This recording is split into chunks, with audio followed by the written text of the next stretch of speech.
Thank you, folks. Very, very good. Good afternoon. My name is Brittany Vernon. I'm a senior at the Cleveland School of Science and Medicine at John Hay. Today at the City Club of Cleveland Youth Forum, we are listening to a panel discussion on education reform. We will return to our distinguished panelists in just a few minutes. But first, we encourage you to formulate questions for our panel now while we break for a few announcements. We welcome you to the City Club Youth Forum, part of the traditional City Club, which began in 1912. It is the oldest continuous running free speech forum in the country. Today's City Club Youth Forum is made possible through grants from the Bruning Foundation, the Martha Holding Jennings Foundation, the Stocker Foundation, the Thomas White Foundation, the John P. Murphy Foundation. We would like to thank our funders for their generous support. The City Club Youth Forum series is planned by a council of students from several area high schools. I would like to thank the members of the council whose names are in the program on the back. Also, please note that there are yellow surveys and pencils on your tables. Please begin filling these out and we will collect them at the door when you leave. Now we would like to return to our panel for our traditional City Club questions and answers. To ask a question, it must be a question only. Please raise your hand. As a courtesy, please stand, state your name and school, and hold your applause until the end of our program. Our microphone holders are Aaron Mann from Hathaway Brown and Justin Cathemall from Midview High School. First question, please.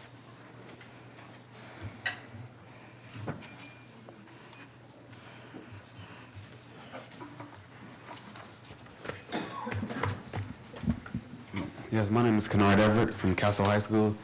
My question is, how are we going to address the behavior for the students coming in high school and coming into high school? It takes a village to raise a child, so my only question is, even if you have the standards for them to graduate and become great, how are you going to address the behavior before they come in? Like that's my only question. Well, I may be the only one here that was a school principal for many years, so maybe I'll take that one on.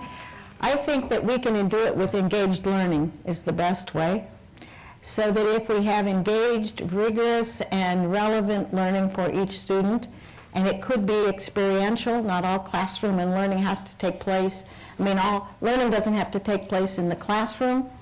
Maybe we have to think differently about how we're expecting people to sit in rows and to be quiet and talk, and think about how fast you can change channels on your television and how quickly you can interact with 2 or 3 people and Twitter and do Facebook and watch TV and all that. Your brains are wired differently.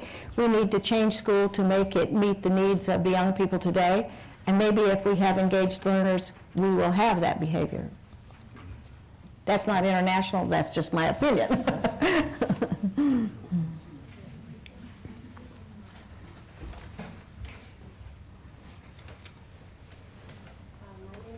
Alexis Mitchell from the Cleveland School of Science and Medicine, and my question is, besides extracurricular sports and stuff like that, how do you think we can motivate high school students to raise their cumulative GPA? Ms. Mitchell, I didn't hear the second, how they can raise their GPA, is that what you said? How do you motivate them? Well, I think Linda's answer to the first question links to that. You know, if school is interesting and it's engaging, then students want to learn, they want to do a good job. I suppose if we stretch this out, one thing that could be looked at is sometimes we have grading systems in schools that you're in a situation where you get 1 grade and you can't improve the grade. And I think we ought to look at ways that can always be done. Because if you didn't learn something important, you should still learn it. And maybe we need a process that's continuous, and that would help everybody get the best possible grade. I don't know if I've addressed your question well enough. Okay. And another element, I think, in doing better is if people set the bar higher, many people will respond. Sometimes I think we undersell ourselves and undersell our students and set the bar too low, and to set it a little higher, maybe where you got to stretch, you know, just make it a little harder to get up. Most people will rise to the occasion. Hi, I'm Caitlin Walker from Shaker Heights High School, and I was wondering, how do you guys plan on funding these educational reforms that we talk about? Because so often levies fail, and there's like an issue between federal funding for education. So how would you best fund these new ideas? I think that's the question of all questions. Right now, as I said earlier, the state had some reforms that are being implemented over the next 10 years. And part of that did address funding, but not to the level that most school districts would like to see.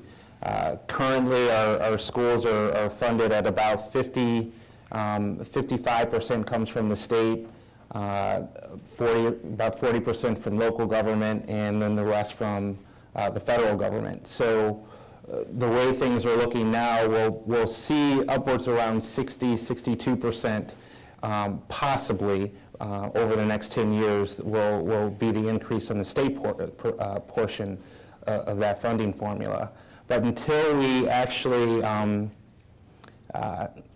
up with a different revenue stream other than local property taxes, I think we're always going to see some disparities between local school districts, between wealthy and poor school districts. So there hasn't really been anything on the table that's addressing that core issue, and that was the core issue of the Supreme Court case, the DeWolf case, that was talked about in the openings. And I may be wrong on this, and please correct me if I am, but I think there are school districts in the state of Ohio who are not at the lowest level of per pupil expenditures, who are somewhere at the middle or maybe even towards the top of per pupil expenditure, who are not doing a good job of educating people. So that we can't use funding as the only excuse. We have to look at substance.